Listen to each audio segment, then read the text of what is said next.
What up, though? It's your boy Willie Styles in the building. Sonny, you want to say Hey, what up? hey guys, it's your girl Sunny Day. Oh, what up, though, Dames? Say what's up. Dame coming like he came last time. Right.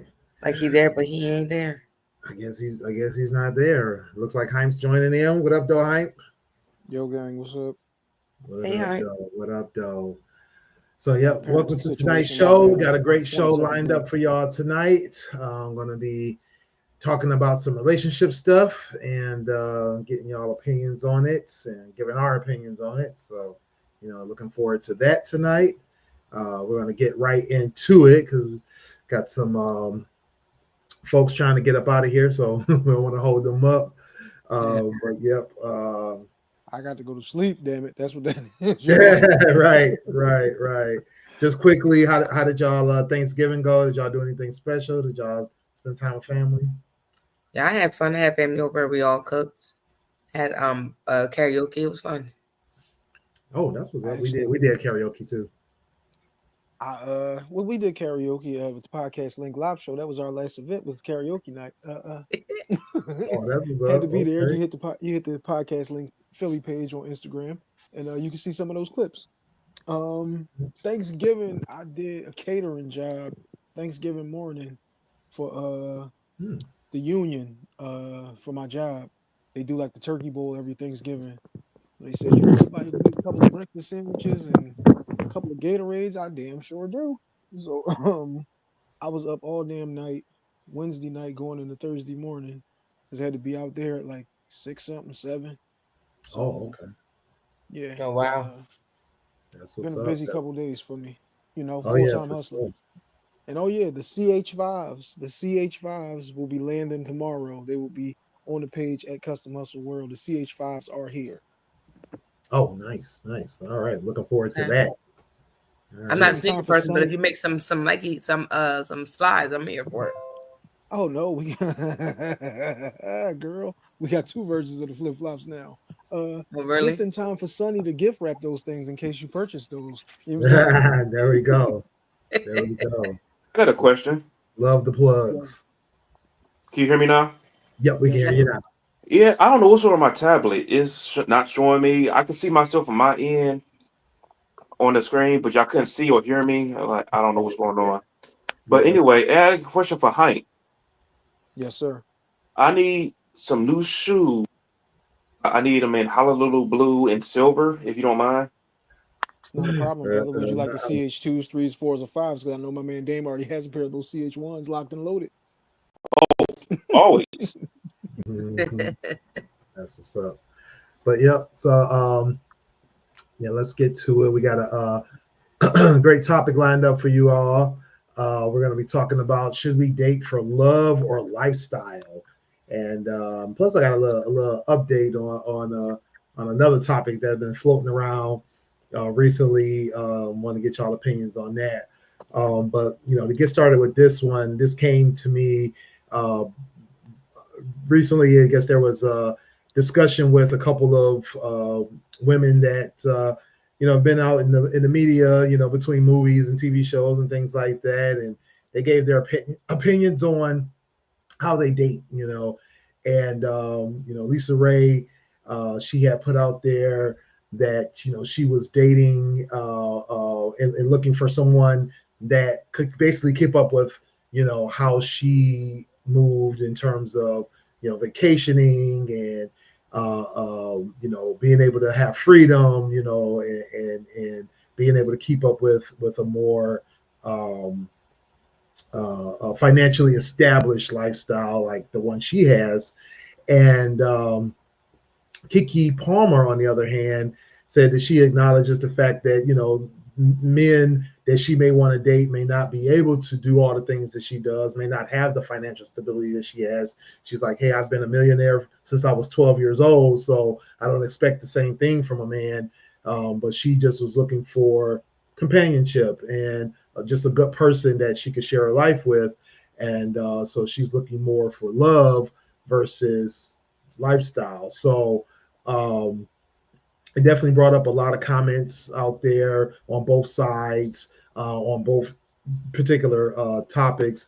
So it made me, think about that, from the perspective of, should Let's we start this one off. be dating for lifestyle when lifestyles don't match up, and how that will affect our dating choices and the way that we date.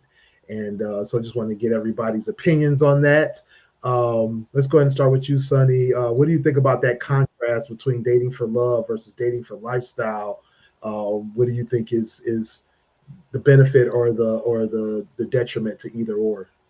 I think so. For me, dating for lifestyle just seems like, for me, it gives image, right? You want people like, that's the people that you see on social media that put out that everything's great, they're living their best life with this person, and they're not really happy, right?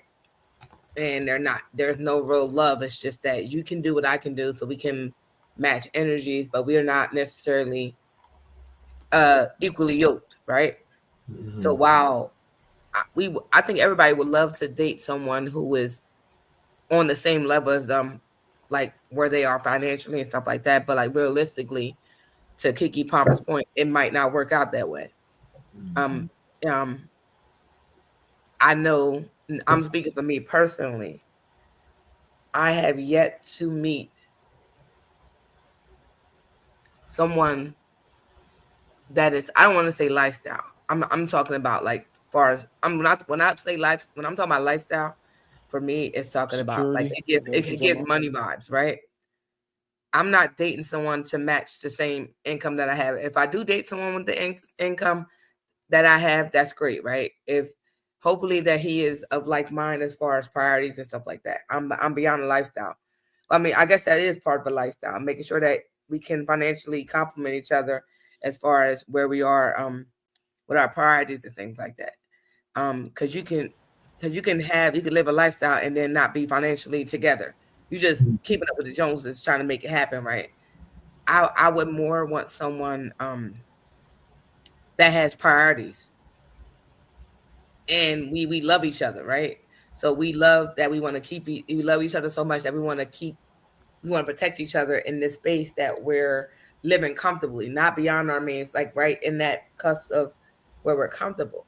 But I know for me, a lot of people I date, when we're talking about a financial income, they're probably not making what I make. Like I'm not a millionaire, right? Not a billionaire or anything like that. But I've gotten to a point in my life where I'm at a okay salary to be able to afford my bills. Do I still? That doesn't mean I don't need someone. I need someone. I would love someone to be there to help me, right? And to all the financial burden doesn't fall on me, but we're able to live a lifestyle that we both are okay with. We're not lavishly spending for the keeping up with the trends. We're just comfortably living our lives and being able to maintain our bills and have fun too.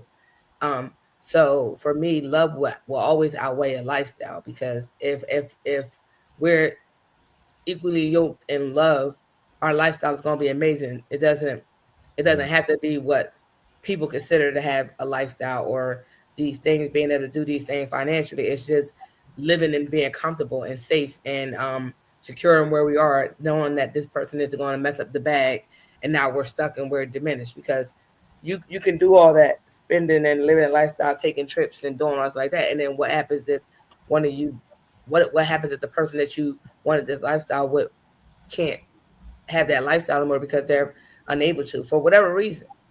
Are you no longer with them? Because you probably won't be, because there's no real love. Good point. Good point. Hi. I think we all got standards, and the problem is that people set standards for themselves and then flat out contradict exactly what they said.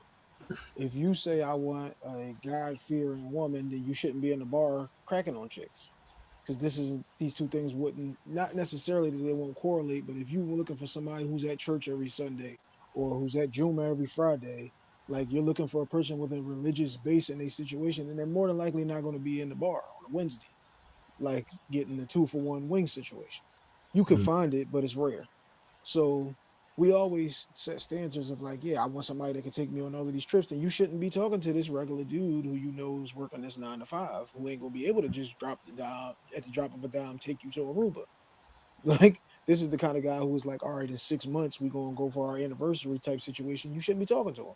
You shouldn't be talking to her if she's not like. If you want to have kids and this woman has told you she don't want to have kids, what the fuck are y'all talking for? We can have fun, we can play, but this can't be our long-term situation. We shouldn't still be in this situation 3 years from now. Sadly enough, this is what people do. So I'm never mad at nobody for saying like, yo, this is the standard. If you want to be with me, that is cool. I don't meet that criteria. There's too many out there in the sea for you to be sticking yourself in a situation that you know ain't going to work. If you say I don't want to deal with a chick with kids, then this girl told you, yeah, I got 3 kids. Why the fuck did you still talk to her? Like, all you did was set yourself up for failure. So if, like most people say, like drug addicts will say, if you make a list of things, well, I won't do this for the drugs and I won't do that for the drugs. All you're doing is making a list of shit that you're going to do for these drugs. If you set yourself up with a list of this is what it requires to be with me, then cool, stick to that list and don't settle for nothing else. Don't think that you're so special that it's like, yeah, I'm gonna be able to change Dame. I'm gonna change this for me, or Sonny gonna do this for me because it's me. Like, it don't work that way. Don't set yourself up for a project when that ain't what you want to do. That's a great point. Great points. We usually make those on the How to Hustle podcast. We're Hype episode 156 out right now. Autism Part 4 featuring my sister. Hey, Rel. Dame.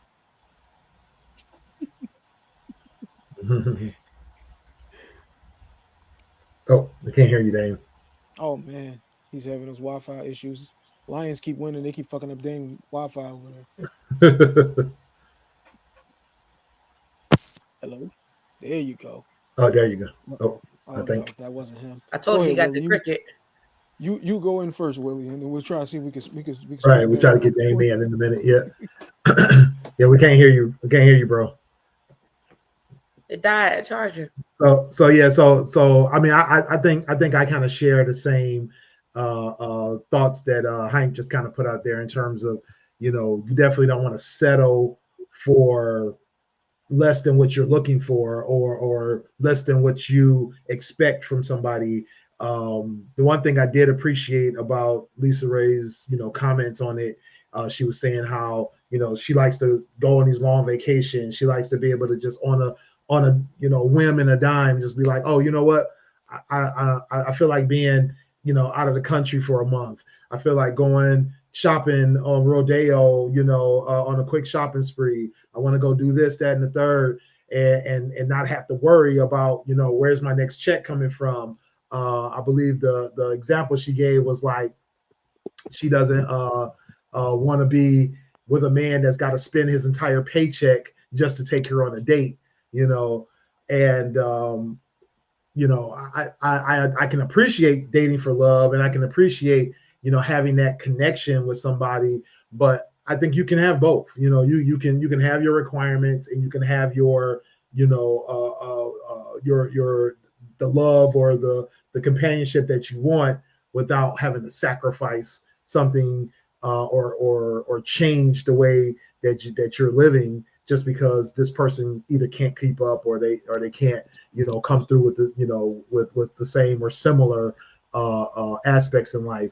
You know, I think for us men, a lot of times we want to be a provider and be able to either do everything we can for our families, and, you know, we don't always require that from the women in our lives. But, you know, when it comes to how, you know, that woman lives or how that woman is able to, you know, be with you, that can be important. You know, if I'm with somebody and they are, you know, able to go on a vacation and at the same amount of, you know, times that I want to go on vacations, if they, you know, want to drive the same kind of cars I drive, things like that, it's like I feel like that's okay to be like, I want that requirement. Or even a better example is what Heinz said, you know, if I'm at a point in my life where I don't want any more kids, I'm not about to be with a woman that says, oh, you know, I want to have a baby next year, you know, that kind of thing. So, you know, I think it's definitely important to understand where you are in life, where you want to be with this person that's supposed to be your companion, because if those things don't match up, then you're definitely going to be either like you said, setting yourself up for failure, setting yourself up for resentment, things of that nature, and not being able to be completely happy with the situation that you've gotten into. Yeah, That's I'm 'cause definitely you being happy, compromising but your own beliefs. Can you hear me now? yeah, Oh yeah, we can hear you now. Yeah, go ahead, Dane. So it depends on your priorities and your background and how, I guess, because living for love, that's totally different. Um, I'm losing my train of thought because Kiki is more grounded because than Lisa Ray is in that area because you're not gonna have the same standards if you're trying to date with somebody with the same lifestyle. You might end up with somebody who is down to earth, but you probably don't line up with their how down to earth they are. Or you might marry somebody or get with somebody that's like Diddy, got all the status, trying to live up to him, but you're in a different world. You're getting beat like Cassie did. It doesn't always work out that way. Uh, when you're actually dating for love, you actually get to know the person heart and their morals and standards. I mean, because you look out not just for what they can do for you and what you can do for them. It's an equal partnership of, so what are you going to do next? Like you lose your job. It's not like, oh, this guy lost his job. Next. No, they didn't say, because I did see something, like this woman didn't give this guy a chance. Like my man was probably just venting and saying, hey, I just lost my job. A couple hours later, she dumped him because she thinks that she shouldn't have to hold him down.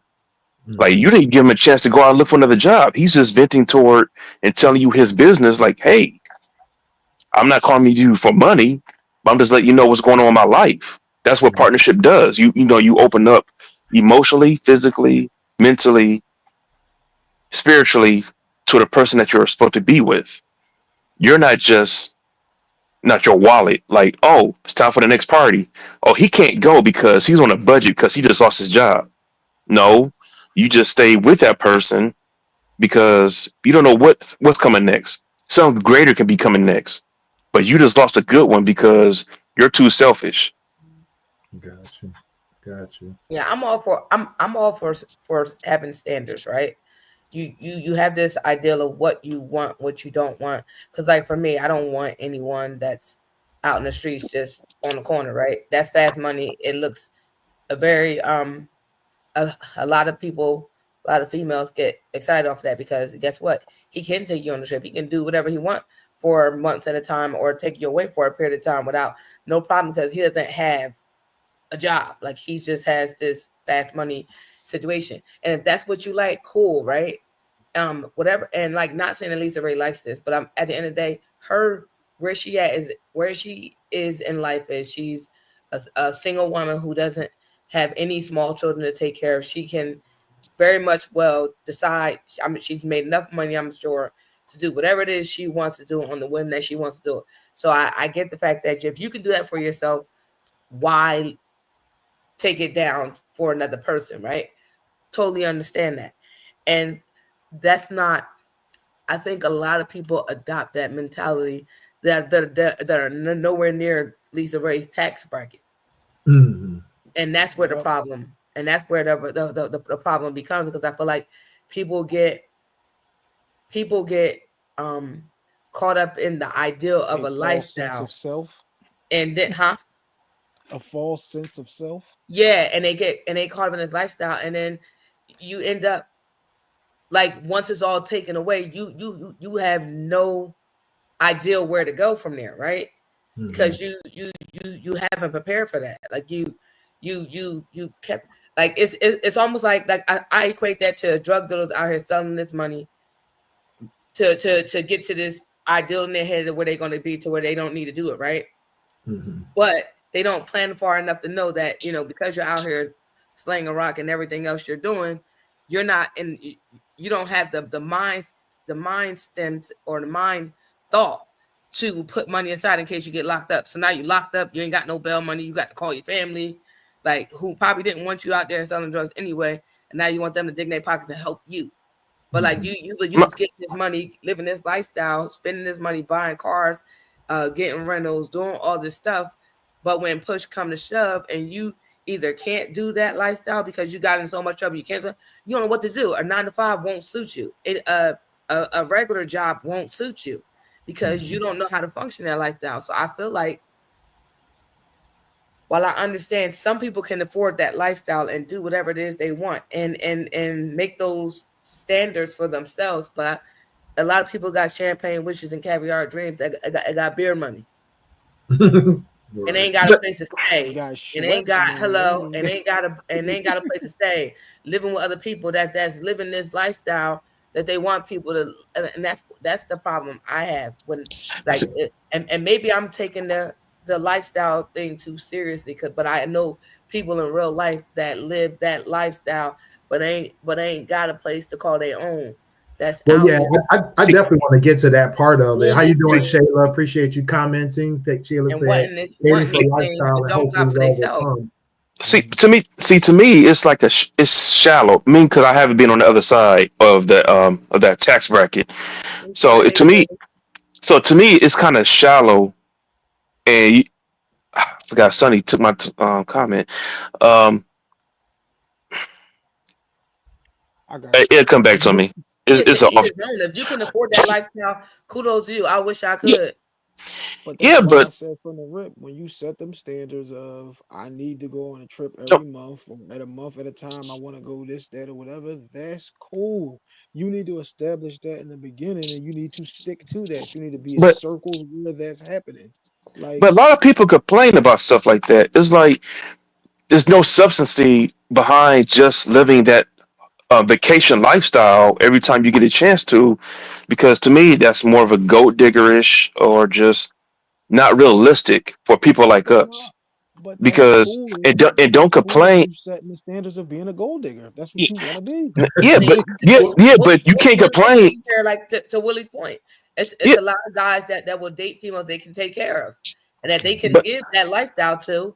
But then then you get the people that oh, I did this for you. You didn't do anything. So sometimes you get looped up in that. But like for Lisa Ray, she got it. She could do it. She can want that. Yeah, but at the same time, don't complain when it doesn't work out. Like there's no good people in the world because you got hooked into the lifestyle and not the person. Like to what Hank was saying, some dudes actually get off on that type of stuff. Like I feel like I can take care of her. I don't want my girl to do anything. Some people are genuinely nice and actually want to do that and actually fall in love with that person.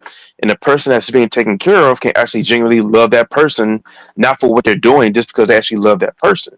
Now, stuff like that can work out.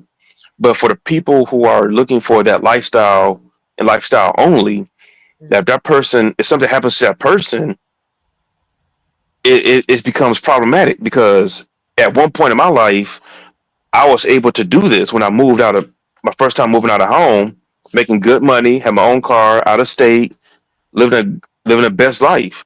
But I ended up getting injured on my job. I couldn't work because my back was messed up. And the first time when this person said what they said, saying they didn't want to take care of somebody who's going to be injured the rest of their life, I'm like, okay, she's frustrated. But she said it a couple of more times. I'm like, yep, I'm out. So. You just told me, you gave me the answers right there. Thank you, sweetheart, for telling me. No, thanks. Iced. I'm like, and just like somebody else I know, once my time was up and that lease was up, deuce, I'm out. Mm-hmm. Well, yeah, I mean, and that's the thing though. If you're in it for the wrong reasons, you're definitely going to land in those situations where you think that this person is going to be able to take care of you, or you're going to be able to, they're going to be able to keep up. And then if that's the only focus, then that becomes problematic, you know? So like what Shayla was saying earlier, she said, date for lifestyle and hopefully love will come. You know, I think that sometimes we get like Dame was doing, you get focused on like, if this person is dating for lifestyle, are they only focused on lifestyle? Are they only focused on finding somebody that can keep up and not looking at, okay, what kind of person is this? What kind of, personality do they have?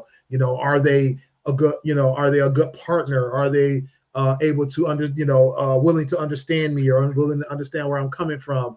Do we connect on an emotional level, that kind of thing? But if they are truly only focused on lifestyle, yeah, it can be problematic. But I don't think, especially people at our level, and not in love with the person they in lifestyle with.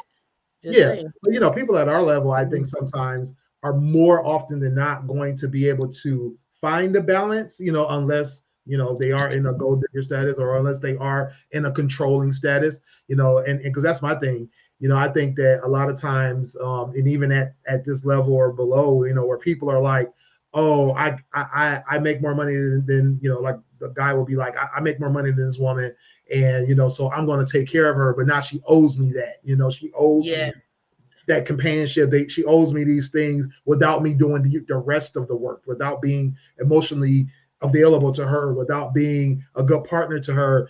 Just be submissive and subservient to me because I'm taking care of you. I'm paying rent. And that's why, and that's my biggest struggle, because I've watched so many people I know, women that I know, that, and this is why it's a struggle for me as a whole, to I don't want to say to allow myself to sit back and let somebody fully take over in a relationship and be the person, like, and it's hard because I want a companionship, but I don't want to be solely dependent on someone caring for me and making sure things get done on a day-to-day.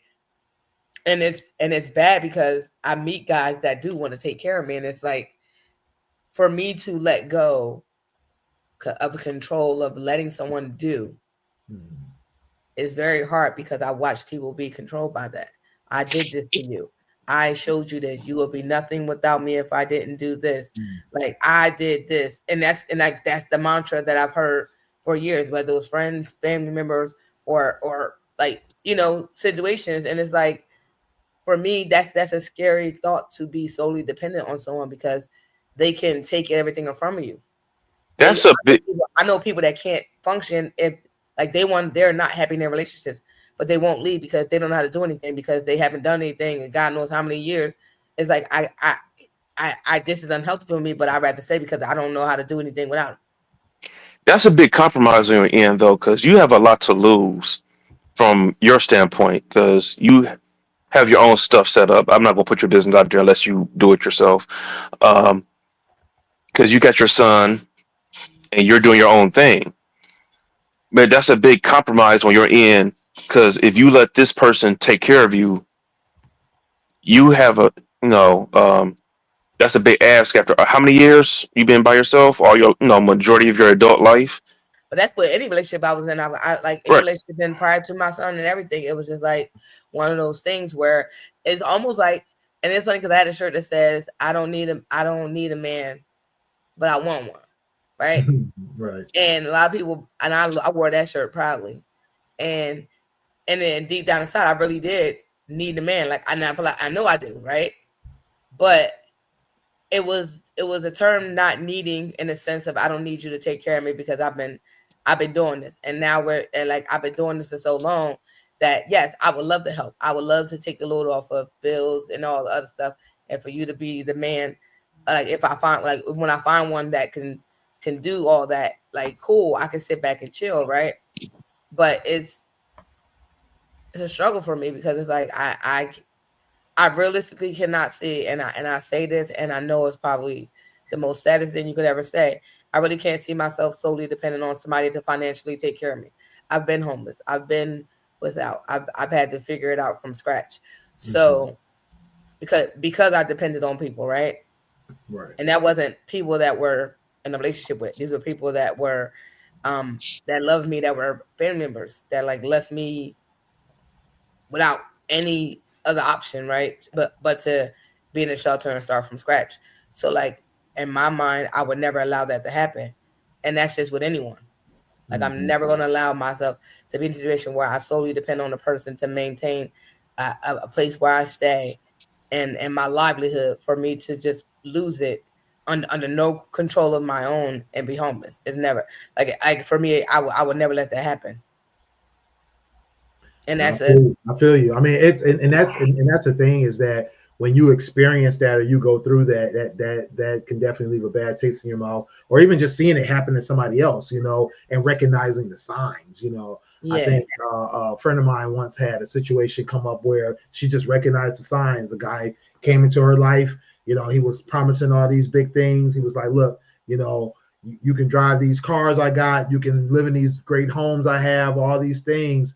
But what she was also noticing was like the intricacies of his personality that kind of clued her in that he was more of a controlling person. He wanted to pick out her clothes. He wanted to be able to tell her, who to be friends with, where to go, things like that.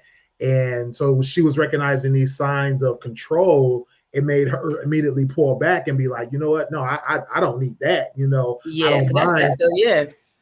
I don't mind being with a man that's willing to be a provider or be able to, to say that he's, taking care of business, but I also don't want to be feeling like I owe you everything and I got to do everything you say. And then I got to exclude myself from certain people or certain things that I want to do in life and have to go through that. So it became more of a red flag for her to be able to say, you know what? No, this isn't what I want. This isn't what I signed up for. Yeah. And that's it's about power.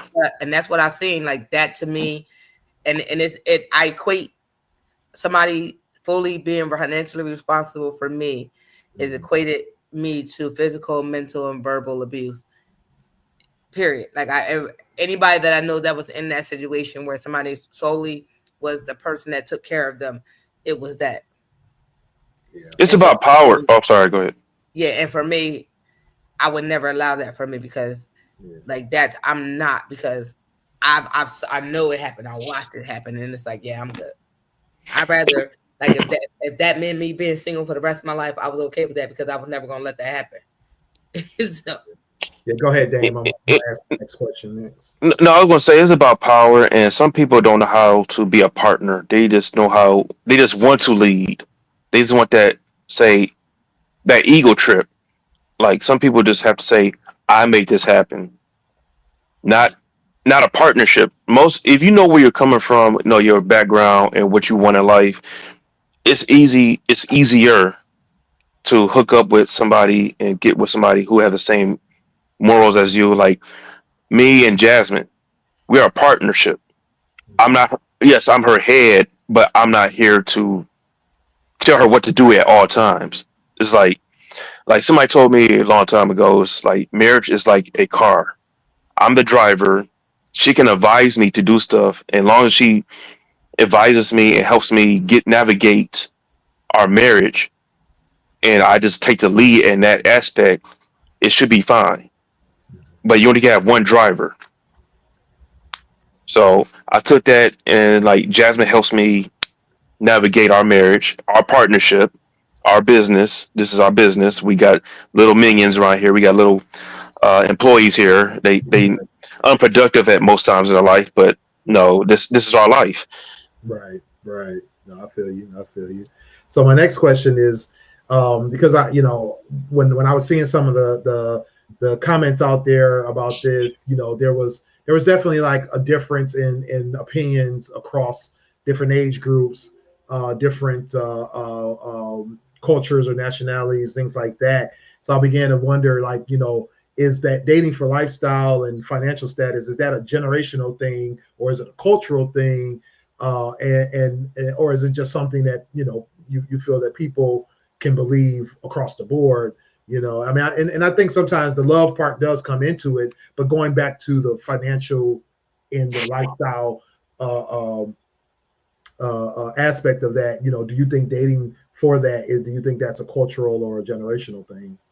I think it's a generational. It's always been around, right? It's always been around. You date for kings and queens. They date for titles, names, and to be prominent individuals. I think even culturally, like a lot of cultures, we're supposed to be better than our predecessors, right? So this is what's supposed to happen. So if you grew up, like I grew up in a 2-parent household, right? So I watched people cohabitate together and be better than what or be close to or strive to be better than the generation prior to them. So I think it's both for me, because that's where we want our children to be better than us and be well off better than us. We want them not to struggle. A lot of us grew up in struggle. The way we raise our kids is to give them what we didn't have. So we're giving them this because we want them to be financially secure and have a lifestyle where they don't have to know what it is to struggle. But I think that also, like, I think the struggle helps a lot of us and motivates us. So now we have a bunch of kids that are giving stuff without any real motivation. So now we got a bunch of kids. So now it's kind of backwards. We're raising these kids and giving them this stuff. We telling them, you got this, we're gonna help you this, and third, because we want to help them because we had to struggle, right? So now we were giving it to them, and now they don't understand what struggle is. So they think that's supposed to be given to them. So now they get lazy. They don't want to do things. So now they're bums living in their houses, never getting out, and just not functioning in their life, right? So I think we want them to be better. So dating to be better people, to be in a better situation than what we are, to be hopefully financially better, because we don't want to leave our kids in the struggle. So I and that's how my mom was. Like she didn't tell us who to date or anything like that, whatever, but she wanted us to be okay. Yeah. And whatever that meant, like, because she worked, and then she got like what Smoothies always said, she worked and then she got sick, so she couldn't work. So we had to get on the welfare system, and we were raised in struggle. We watched our mom work every day, go to school all the time, and next thing you know, now that's all gone. She's on welfare, so it's a different turn. And life happened, and some of us followed in those same footsteps. I was on welfare after a while, blah blah blah, and now I'm at a point where I'm better off in life, and I want my daughter to be better. I want her to date wiser. I'm not the pillar of the snapshot of how to date, because my dating history is all over the place. But do I want her to date better? Yes. I want her to date somebody where she don't have to worry about struggling, or worrying about having to pay bills, worrying about having to do things on her own. I would love her to meet a match that would complement. Like, one thing I did raise her is to be a hardworking person, but I want her to meet somebody the same, hopefully similar to her, that wants to work too and not a lazy bum, blah, blah, blah. But we want that for our kids. So I think it's both. Dang. Hard times, what they say, hard times make strong men, and whatever the rest is. So, Hey, Dane. hey, you know what? It's been a long. I've had some Crown Royal and Coke, so I'm done for the night. So what Willie I got? think it's always been here. It's not a generational. It's not a cultural thing. It's always been around.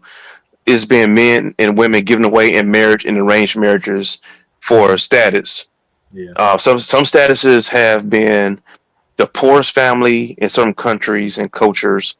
The richest will marry the poorest, because the poorest family will get the most out of it, out of this arrangement. Or two rich families get together and make it better, make more money come in for both sides of the family. Mm-hmm. So it's always been this way. It's just, I think, because social media and the way the world works now is more prevalent, in our front of our face, that people are doing this for status quo. You see in some people marry another, one rich family marry another rich family just to get in that family for financial stuff, like album. They to get what they want out of it, financially. But as soon as the marriage ends, if it's not a prenup, the other family is screwed. Well, yeah, I'm sure they put a prenup in there somewhere. it's always going to be a prenup. It depends on the family, but yeah. Yeah, but no, yeah, that's a good point about the arranged marriage thing. That's what I was thinking about. I was like, from a cultural standpoint, I definitely feel like it's something that even happens now. When you see, either, like you said, Dame, families marrying other families out of financial, trying to, proliferate and increase their financial status. It's almost just basically a business transaction. But you also see this with cultures that still do arranged marriages. But then to your 2.2, Sonny, is that, generationally, we see that this has been something that's been around for generation after generation in terms of trying to improve your lifestyle through, the couplings that you do. And I think that, from a generational thing of older people, middle-aged people, and younger people right now, I definitely feel like younger people, unless they're in a culture where arranged marriages is a thing, or where they see that kind of thing happening, unless they're in that, they generally don't see or try to be in relationships that have anything to do with the financial status, unless they have some kind of financial, they're in some kind of financial class that's a little higher. You definitely see people saying, "Oh, I want to marry for love," or "I want to find love." A lot of times, or most of the time, you see most young people are just getting started with their careers, just getting started with their financial lives themselves. So finding a partner at the same level is just easier, and so they're not usually generally looking for something of a established person in their age range, unless they're dating older. But I definitely feel like people in our age brackets, where they're in their 30s and their 40s, they want somebody established. They want somebody that's either at a financial level with them, or who can basically keep up with them. More often than not. Not to say they're not looking for love, but they're definitely looking for that financial status to line up, or they're looking for that lifestyle, that stability, right? I know more often than not, most women in their 30s and 40s are not looking for somebody who's just getting started with their careers, or who's just got potential and not already figured out life. I think that even when you see an older person be with a younger person, if it is in that situation, they're more than likely looking at a person that's they already have some things established. They may be successful already in their younger age, being able to have a good career or a successful business, things like that. So I definitely think that still plays into it still. So yeah, from a generational standpoint, I definitely don't think that it does. I know that it crosses the generational barrier, and it can cross cultural barriers too. Going back to these two women, being that they're successful, but sticking back to Lisa Ray's point, when a successful woman chooses lifestyle dating, how do you think it affects their choice of men, and the men that they do date? How do you think that affects them if they are successful, versus that man being either not at that same level or maybe below in financial status? How do you think it limits the dating pool? Mm-hmm. It definitely limits the dating pool, because and I just feel like it does, because we already outrank the men by how many? It's like for every 20 something women is like one man, right? So like, no, it's way more of us than it is men, right? So if you look at it like that, and someone is that successful, the dating pool is limited, because, and it's limited for a lot of reasons, but the particular reason is a lot of men, like we said this earlier in the show, want a woman they can take care of, or want a woman, or want to like to feel needed, right? Right. And or like they have I just watched this clip. Oh my God. I just watched a clip where it said men, it was something along the lines, I can't remember verbatim, I'm pretty sure you guys saw it at some point, what it says that men want someone that they can take care of. They don't, so they can say, I did this for her, and have a plan of action. But what plan you gonna have for a woman that's already got shit that she got on her own? You have to alter your plan, because your plan was to take care of a person, a female, in this term of make sure you financially could take care of her and all these other things. Because you take care of women in so many different ways, right? But in particularly, the most men want to be providers, which means providing that financial stability for a woman. But when you meet a woman that's successful, a lot of men are intimidated by it, because they feel like they can't really some not all, but some men feel like they can't offer her anything because she can do these things on her own, so they feel not needed. And it's not be and some women will belittle a man and say what they can and can't do for her, right? And then you have the women that are successful but still want a man to be there and understand that he may not be able to financially. He might, he doesn't have to take care of financially, but she needs him in all the other ways you need a man, right? And he may be still hung up on the fact that she makes more than him. Mm-hmm. So he feels less than. It's not necessarily her throwing in his face that I make more than you, I'm more successful than you. It's just some men are intimidated because if you look at the dollar sign, she may make more than you. So I think it does limit her choice of men because not a lot of men are equipped to handle a successful woman.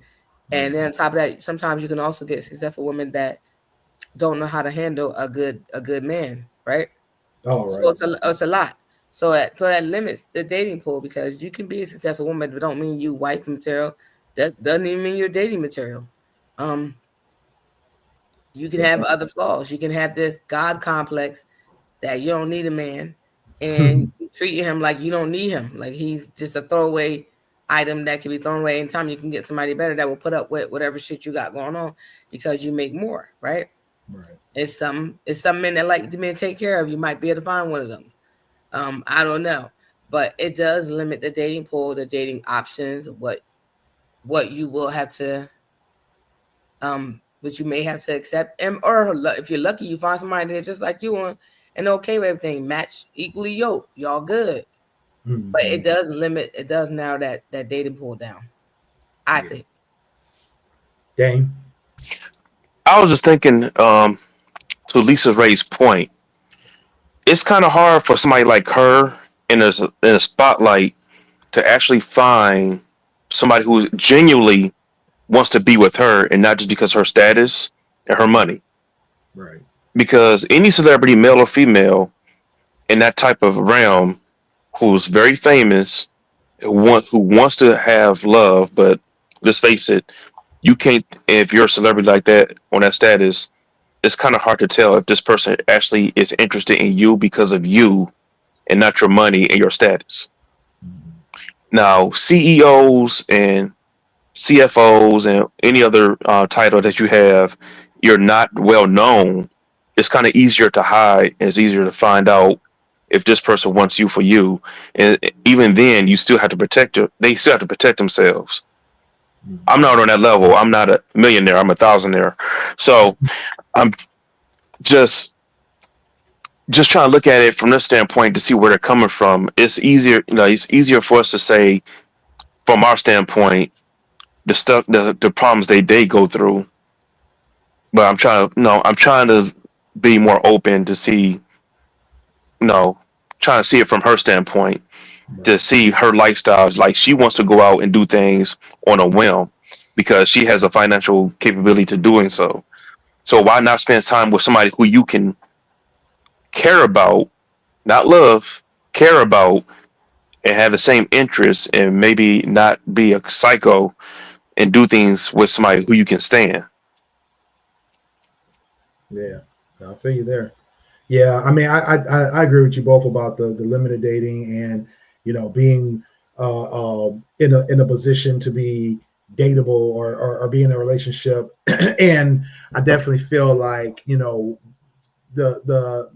viewpoint of men when they're trying to date successful women can definitely be skewed in terms of how they feel the woman is going to be better equipped to be in a relationship with them.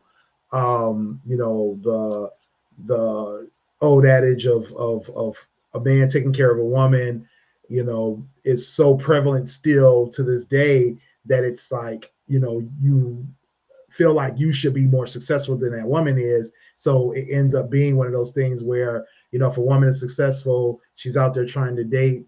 Not only is her dating pool limited because of her trying to find someone that can be at that same level, but also so many factors play into that in terms of, how men are approaching her, right?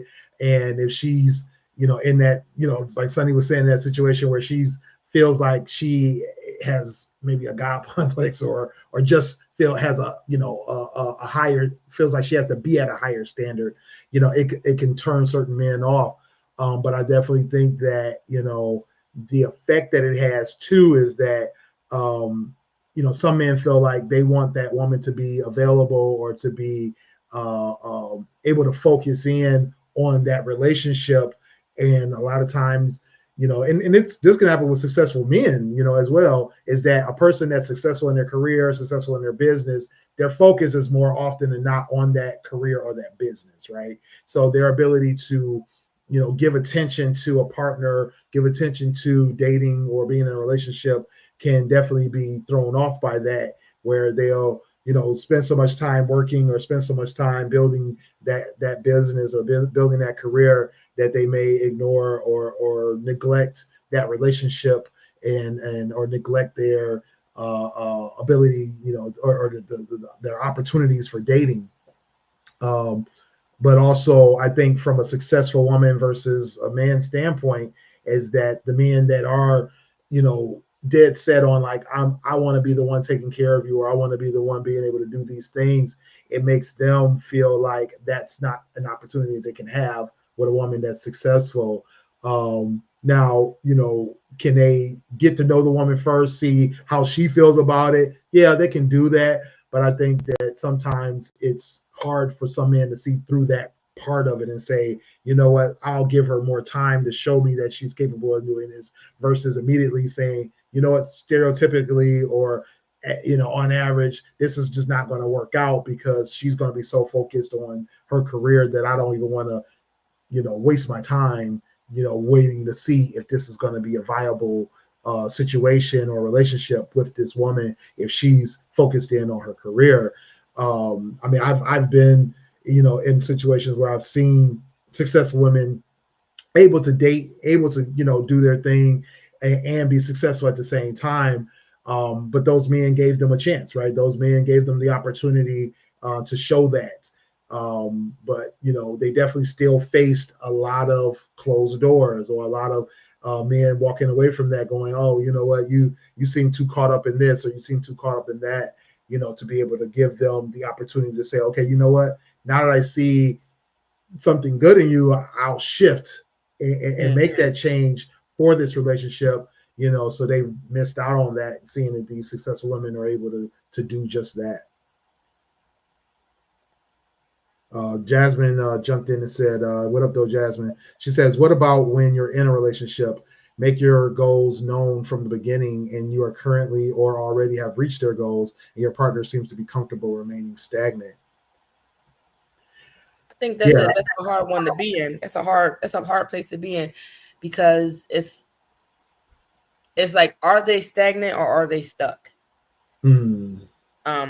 Sometimes you can have a goal, right? And life happens and you just kind of roll with the punches. Some people get rolled with the punches, right?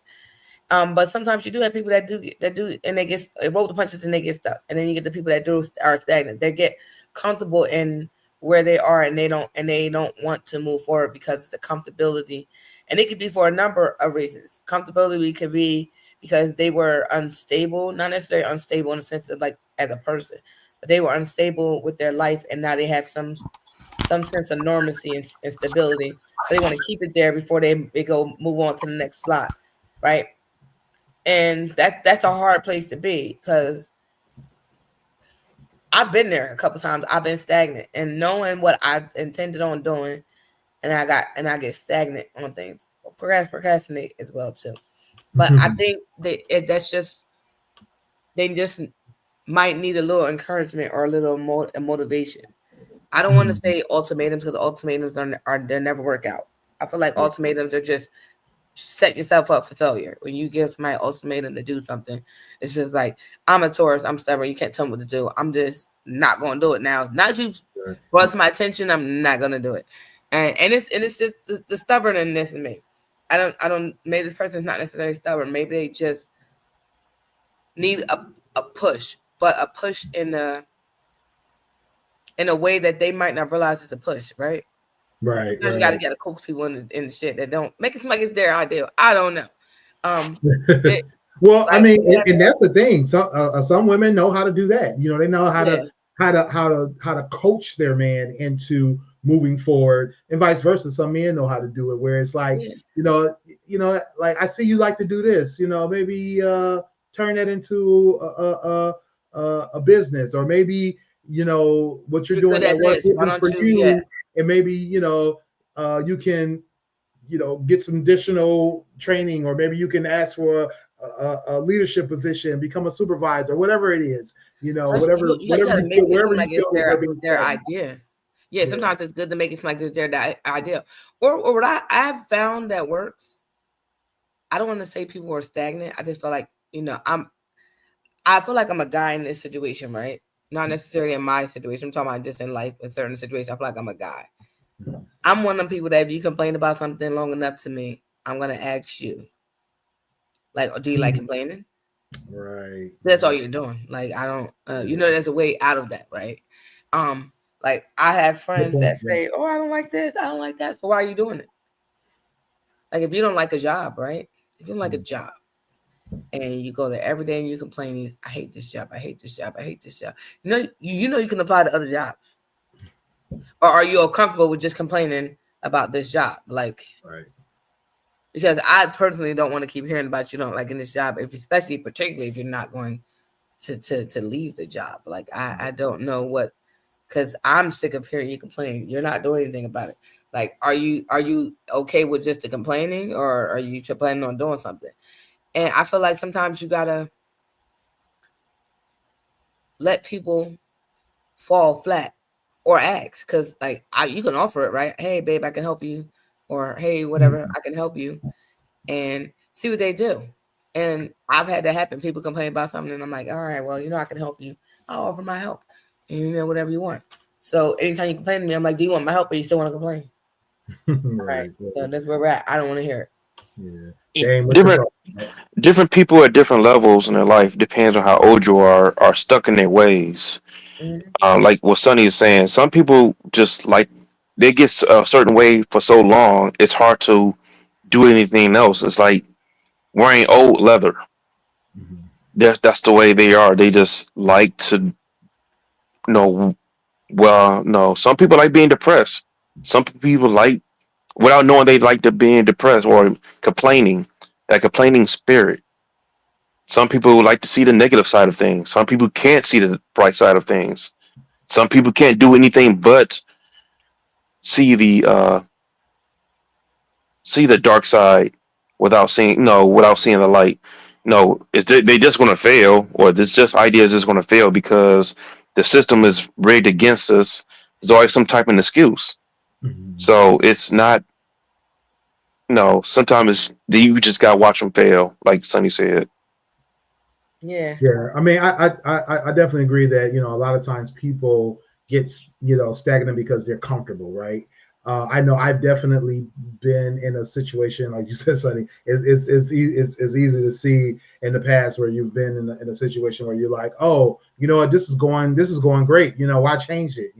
Why make any kind of movements, or why learn something new, or things like that. Don't rock the boat. Yeah, I hate change. If I'm a true tourist, I don't like change. I don't like anything. And it's like, what? I gotta do this. Oh man. But and that's the thing, is getting somebody comfortable with change, and luckily for me, I had a couple of jobs that kind of forced me to have to look at, like, where are you at and what are you doing?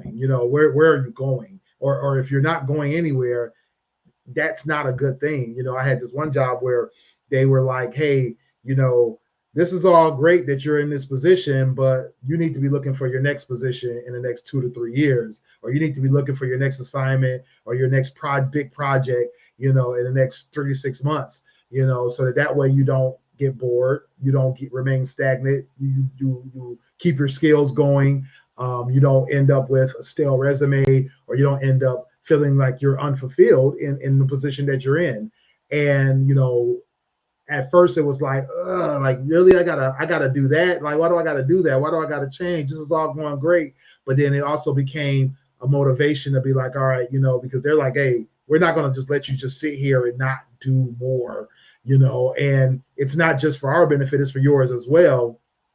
And I started to see that benefit, one, because the paychecks got bigger, but also because the fact that I could see other people after so many years. I started to see other people in my industry have to be laid off or walk away from jobs, but then not be able to go somewhere else and be successful because now their skill set is stale, or because their inability to keep up, because they've been doing the same thing day in and day out, and now when they have to go find something new, what's new is unfamiliar to them. So being able to know that, hey, any new opportunities, any thing that I can do to keep my skill set up, to improve the way I'm doing my job or the way I'm moving my career became more important to me than just staying stagnant. I've always been kind of like a in the trenches kind of person when it came to doing a job. I had businesses as well, but when it came to my career, I've been like, I'd rather do than lead, because being a leader in this field, in the IT field, a lot of times you have to take your hands off the keyboard. A lot of times you have to walk away from the technology itself and just lead the people. So what I ended up finding was a happy medium in being a team leader and being a project manager, being a engineer, and being able to say, okay, now I can continue to improve my skills, but also I get the benefit of leading people, get the benefit of seeing other skill sets be put together and creating a team, or even in the project management phase of it, being able to say, okay, I have to be able to bring several teams together and take advantage of the resources that I have, and using that skill set and gaining in that skill set to be able to say, okay, you know what, now I can basically run this little small organization and move them to a successful end state for their project. So, being able to do that helped me. But a lot of times, it's that somebody giving you that good and bad of it. Like, don't get stagnant, because what are you not gaining? What are you losing in this? And what can you gain if you start moving forward, or if you start doing something different? Like you guys were saying about the complaining. I think a lot of times people, like I think Dane was saying, like, getting comfortable in the complaints, right? Being in that complaining spirit of being able to be like, just, oh, you know what? Debbie Downer, just miserable. Like, go on and do something. Shut up. Yeah, and not, improving or correcting the issue. Either, move departments, move jobs, move careers, and I think that sometimes we do need somebody to tell us, hey, you've complained about this a lot. What are you going to do about it? What steps can you take to either improve where you are or to improve what you're doing? Sometimes success can be very scary for people, and sometimes change of what is better is scary, and some people don't see it can be a good thing, like, or they just don't know the unknown. The unknown is scary, like, or you just don't see it. Like, you never knew what you liked outside of until it was forced to do so. Like, when you had to be forced to basically grow up in your field, until you see the change. You're like, you know what, this wasn't as bad as I thought it was. It actually is better than what my fear was holding me back. I don't know what's going on. I don't know the security. Sometimes that security blanket can hinder us from succeeding. Yeah, that's what and it's I'm not spoiler alert. Not that anybody I know works where I work watches this, but anywho, no, because like for me, I left a particular area of my job. I've been there almost 8 years. I left for sanity and peace, and I went to another part of where I needed to be. So I learned a different job, and that was learning something from scratch. I had never knew nothing about it, and I had to learn it, right? So now, a year and some change later, I'm offered a position to take me back to where I was, but and then like back a couple steps back to where I was before that 7-year one, back to where I was, to train to be supervisor. Hmm. Now, where I am now, I could stay where I am and progress to supervisor, but I will be supervising quite a few people. But if I go take this new route, I'm just supervise one. So I got to do one person outside of myself, responsibility. Right. And if anybody knows me, I don't want to supervise anyone, right? Let alone a couple of people. Attitudes, working in the workplace. And then for me, it's working with people that I know. And now I'm being a supervisor is a big no. I could have got the opportunity to supervise in the unit. I had left not too long ago and I was like, nope. And I could stay where I am to be eventually promoted to a supervisor status. Maybe about a year or two. And I was just like, yeah. I picked. So now, but essentially, in a few weeks, I'll be moving for a promotion to go into the other old unit that I used to be in to learn more of that job and to be in a supervisor capacity, to where I pick who works for me, but for the time period of a couple a year and some change, I will be learning everything that there is to know about this job, like even the stuff that I already knew. I will get a refresher on what I already knew, but I'm also going to be learning the other stuff that I didn't learn because I wasn't a supervisor. Right. So I'm about to learn all the meat and potatoes of that area. So then I'm going to be, the end goal is for me to be a supervisor of that unit and have supervisor of one person and get the job done. So I'm okay with that choice because I know where that path leads me career-wise. And being that I am a security cat in that way of change, at least I do know this job to some extent. I know some of it, not all of it. A lot of the duties. Not a huge change, but a progressive. Yeah, it won't be. It won't be a huge change because I'm familiar with a lot of the stuff because I did it before I left, and some of it was where I was before, but they're making it to that area just to do it. So a lot of stuff I do know, but it's a lot of stuff that I will be learning that I don't know, and the other details. It's a scary thing for me because anybody knows me. I don't want to supervise anybody. I'm a worker bee. I just want to show up and work and do stuff and not be responsible for other people. So I would say that to answer Jasmine's query there, question there, I definitely think that the influence, right? Being able to suggest things, hopefully make the person feel like it's their idea, but also providing them the benefits of the change. But also, I think to your point, Sonny, sometimes the baby steps to it, right? Don't make it feel like a big change to the person. Make them, feel like it's small little changes here and there. Be it if it's in their career, maybe suggestions on, how can you make some moves in your current job, or if it's something around the house, like instead of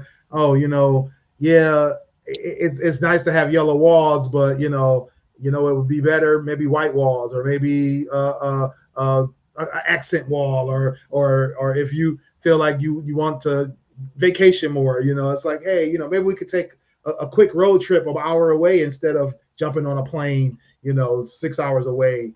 I think sometimes small little things can make a person baby steps make a person feel a little bit more comfortable with getting out of that stagnant position and be able to start moving forward a little bit more. Here's the hard question of the night. If your partner is comfortable being stagnant and they're not taking your hints to move forward, what lengths would you go to get them moving? I know, Sonny, you mentioned about ultimatums. Well, what other lengths would you take to get that person to start moving? See, I'm not. Sorry. I'm not with ultimatums, but at the end of the day, if you're comfortable with being stagnant and your choice to be stagnant is making me feel uncomfortable in the space we have together, I can't be in the space. It's not an ultimatum. It's just me removing myself because in order for us to be together, we have to grow together. And if you're okay with not staying where you are and not choosing to grow for the betterment of us and what our goals is, because even outside this, we should have our own goals where we want in life or what we're trying to do. I wouldn't say that you had to be working 7 million jobs to make sure anything like that. Like, just be a normal person and working and doing what needs to be done to maintain our household. And you're okay with doing the bare minimum. For me, that's what I consider stagnant. You're okay with the bare minimum. You don't want to be comfortable. You're okay with being comfortable, but not having that extra cushion, right? So I have a problem with that, and it's not necessarily me giving you an ultimatum. It's just me not participating in it because I've struggled before on my own. I don't want to struggle with you, and it's not like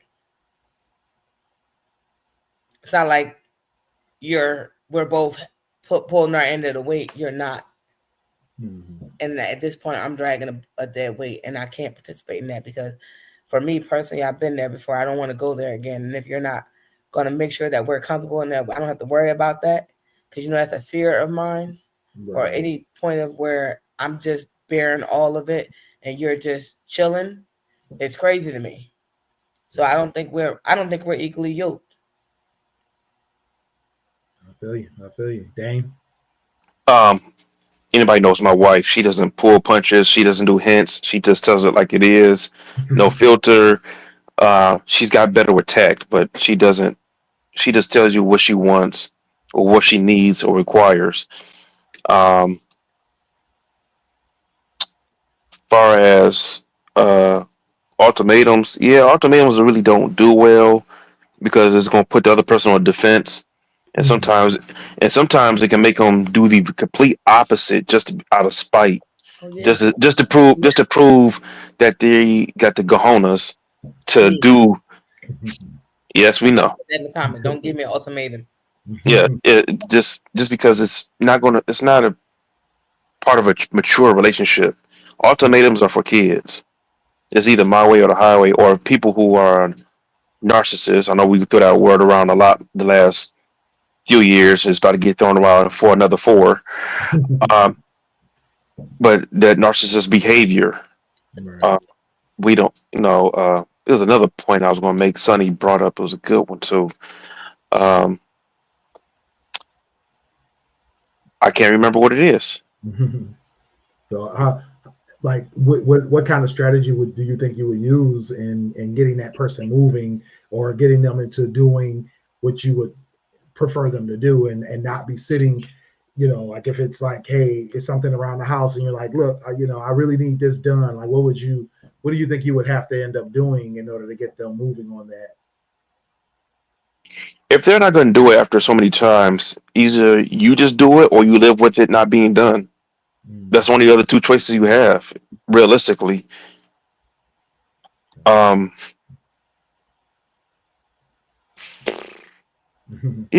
because my situation is a little different because we have so many things, so many moving parts. That was what I was going to point out. You have to maybe not have 50 million jobs because not to be stagnant or not to struggle, but make sure whatever extracurricular activities you're trying to do to maintain don't take away from your relationship and from each other. Because the more you put on your plate, the more something else is going to suffer. You're going to be losing something from somewhere, sometime that you need. Hopefully, it's not quality time with your loved one. Hopefully, it's something else, something that's not going to be so detrimental to your relationship with your wife, husband, child, or either one of your jobs, not your good paying jobs. Right.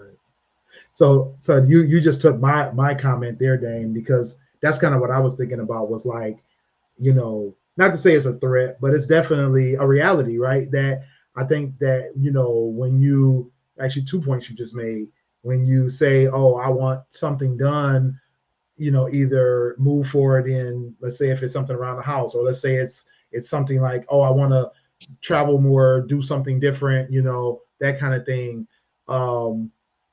Or even worst case, something financial, if you have to end up reserving yourself to doing it yourself, then you are going to end up having to take some time away from that person, because if they're not doing it, then you like, hey, I got to do it, right? And then you're, letting them know, look, I've been waiting on you to do this, or I've been waiting on you to let us go do that, or whatever the case may be. Now I'm just going to do it myself, but hey, now this is going to suffer, this time together, or this activity that we were going to do together. I can't do that because I got to go do this thing that you aren't willing to do, or that you aren't making a move on, and I've asked you to do, and I've suggested, and you've promised me, and all these kind of things. That was definitely something that I thought about. Even recently, me and my wife were going shopping. Well, actually, no, she was talking about going shopping and do something, and I felt like it was something she could do on her own, and she kind of felt the same way. But then I was also like, well, I know it was going to take her away from the house for a while, and I was just going to be sitting there chilling, not doing anything, and I had literally nothing to do. So I'm like, you know what, I can go with you, I can drive you, whatever the case may be. Give her opportunity to get her stuff done, but me an opportunity to still spend some time with her, And I think that something like that could, something as simple as that could be a motivator to somebody who's like, oh, I can see now that you're going to go off and do this thing that you've asked me to do, and now we're not going to be able to either spend certain time together, or you're going to take away from something else you said you're going to do here at the house, or something you said you're going to do, with the job. And if you got to go get a second job to make up for me not, putting in extra money because I decided not to improve my career or improve my salary by going to a different job that I've been, away from one I've been complaining about not getting paid enough. Now you're going to do that. Now, we spend less time, or we don't have the opportunity to do certain things together, and we get this more money, but now you're sacrificing, now you're more tired, or whatever the case may be. I think it's definitely that could hopefully be a motivator to that person to say, okay, you know what, maybe I can do more, or maybe I can change up and do the things that you suggested I do, so that we can still maintain a healthy and close relationship, and not have to end up feeling like somebody's doing more or pulling more weight than the other. Wait, yeah. And then you have to also take in consideration, by that time being taken away, like due to our circumstances with our kids and their extracurricular activities, because they also, two of our kids are in therapy, AB therapy. One goes during the morning, the other school. The other one goes after school. So it's like somebody always has to be at home to navigate certain things. And before this happened, our schedules, me and my wife, schedules was conflicting, and sometimes she would have to, I guess, do something else, and that means I would have to have more responsibilities at home. That means I would have to pull my weight in other areas that she couldn't do, and do certain things that she couldn't do that she would want to, and vice versa. Like some things, like my schedule for my couple of my jobs didn't allow me to be that father, to be there. I want that stigma of fathers not being involved in the kids' lives. I hate that with a passion, because I actually do want to know what's going on in my kids' lives. Because I don't want them growing up saying, "Dad, well, Dad wasn't there. Why was he?" Oh, yeah, I've been there. Yeah. That's one thing I never wanted to have my kids say, that Dad was never there. You're not gonna make everything, but for the majority of the big things, you want to be there. Yeah. That's a big motivator for me. Is the if I got to do this, then that means you got to go do this other thing, and now it's taken away from what I can do for either something that I want to do, or something that I'm usually doing. Then I'm like, oh no, let me go ahead and go take care of this right quick, so you don't have to. Then we can keep the balance that I like, that kind of thing. So that's a big motivator for me.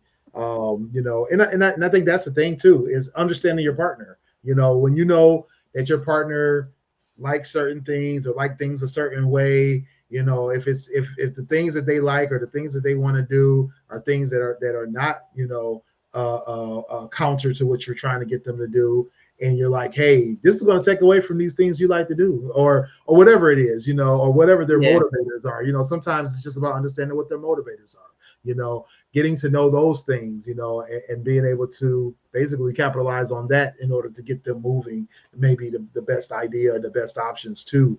So, we definitely have to do that little bit of homework, in a relationship, to understand those things and be able to, get that person moving. Sorry, I missed the. And Sonny made the comment. A little push never hurt. Make them think it's their idea. So, and don't give me one. Choose the other option and stand on it. Yeah. So yeah, I mean, I think like both of you said, the ultimatum thing is usually not the definitely not the first thing you want to go to, and if it is the last thing you do, just realize that it may not get the results you want, so.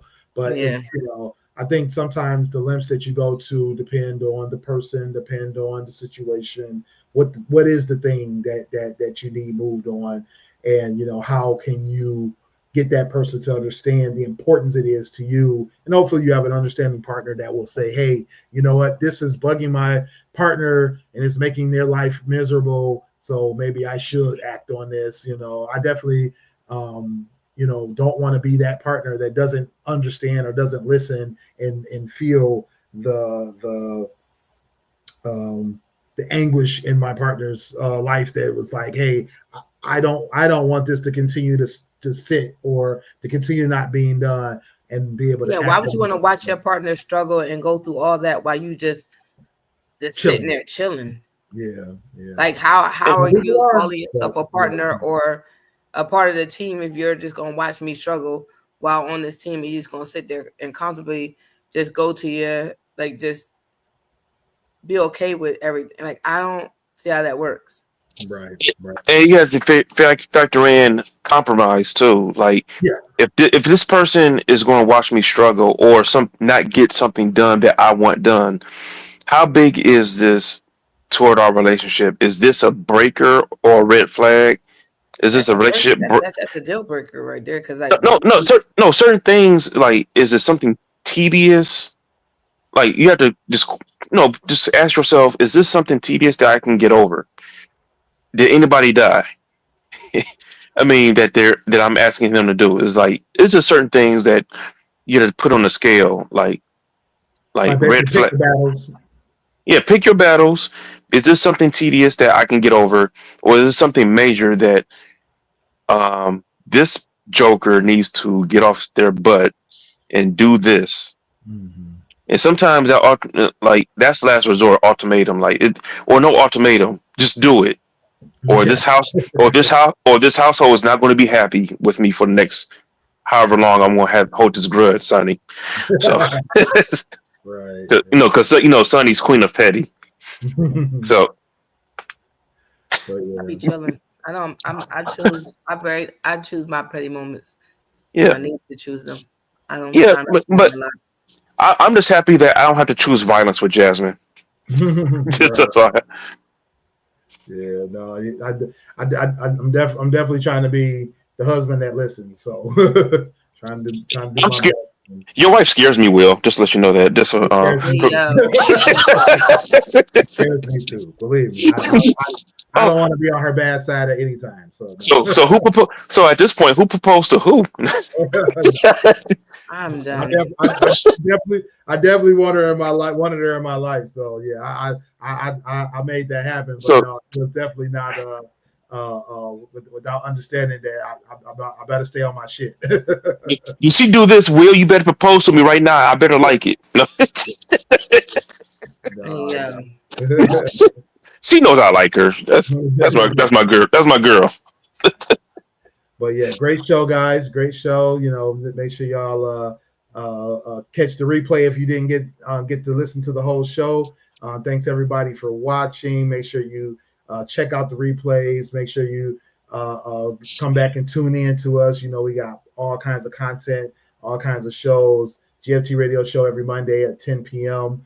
And we also have the How to Hustle podcast that releases every Monday morning at 2 a.m. Make sure you listen out for the new episodes.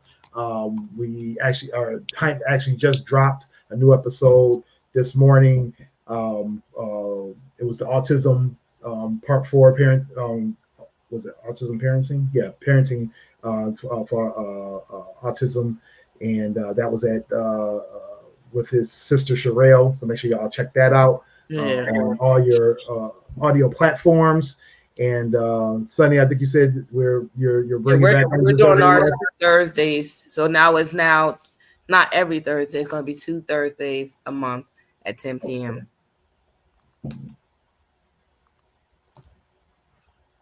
Hey, Tan.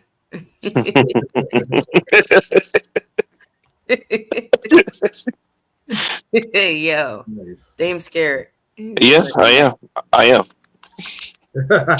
Short people. So, but yeah, 2 Thursdays a month. I'll fix that later. But but yeah, make sure y'all catch that. And then what about Sex with Sunny? We gonna bring that back? I got to have time to wait.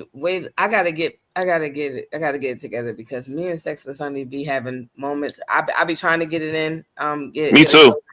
But it just be a lot that be going on. It's a lot that's happening right now in the next couple of weeks that I've been dealing with. So I just need to get through December.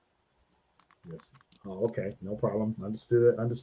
But we'll be here, and make sure y'all come back here, hit the like, subscribe, hit the share button. Make sure you get the notification bell as well so you can catch the shows when we release them. Make sure you get over to our merchandise site at gftradio.creator-spring.com for all of our merchandise, t-shirts, sweatshirts, hoodies.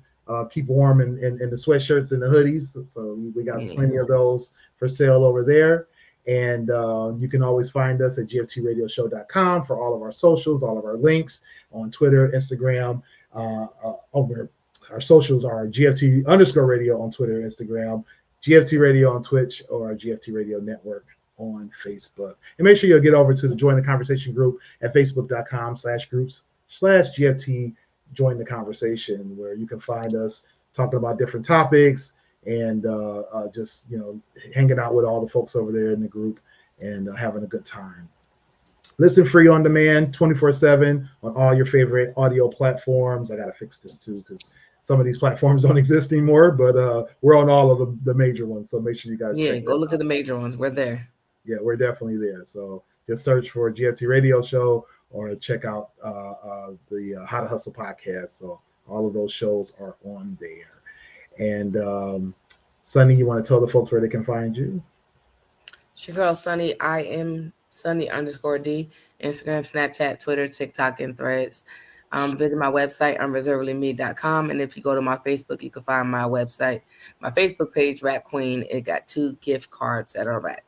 Follow that for all my gift wrapping throughout the holiday season and my gift baskets that I will be selling. All right.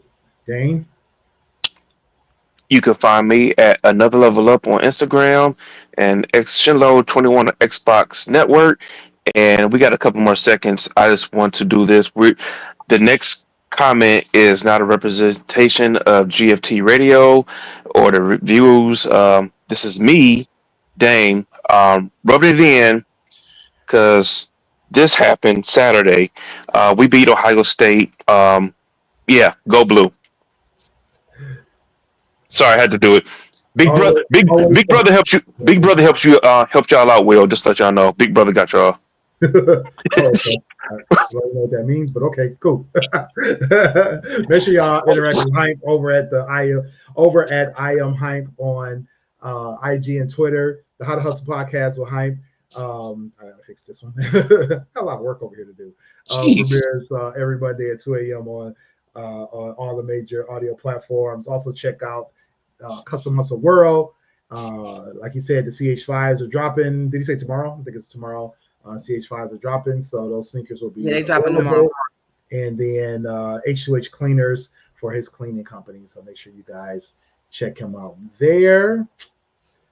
And it's your boy Willie Styles in the building. You can catch me over at Willie Styles on IG and Twitter, on Willie.Styles on Snapchat and TikTok. Visit me over at stylesradio.com for all the hot tracks that I'm listening to, including some new Babyface Ray, some new Cash Doll. It's a new Friday. I've been listening to a lot of that. Or catch me over at williestyles.info for all my links. So make sure y'all do that. Until next time, you know where to find us. We are. Yo, it's your boy Dame here. Hey guys, it's your girl Sunny D. Yo, it's your boy Smooth from the GFT Radio Network. What up, though? It's your boy Willie Styles in the building. Join us Mondays at 10 p.m. live on Twitch, YouTube, and our Facebook. And if you miss us, don't worry.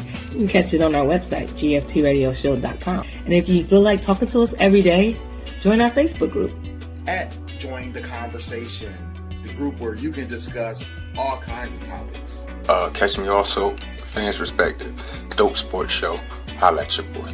You can cop some merchandise over at our store, teespring.com/stores/GFT Radio. You can get t-shirts, sweatshirts, masks, and even more. Next time on GFT Radio, what are we talking about? Join the conversation to find out.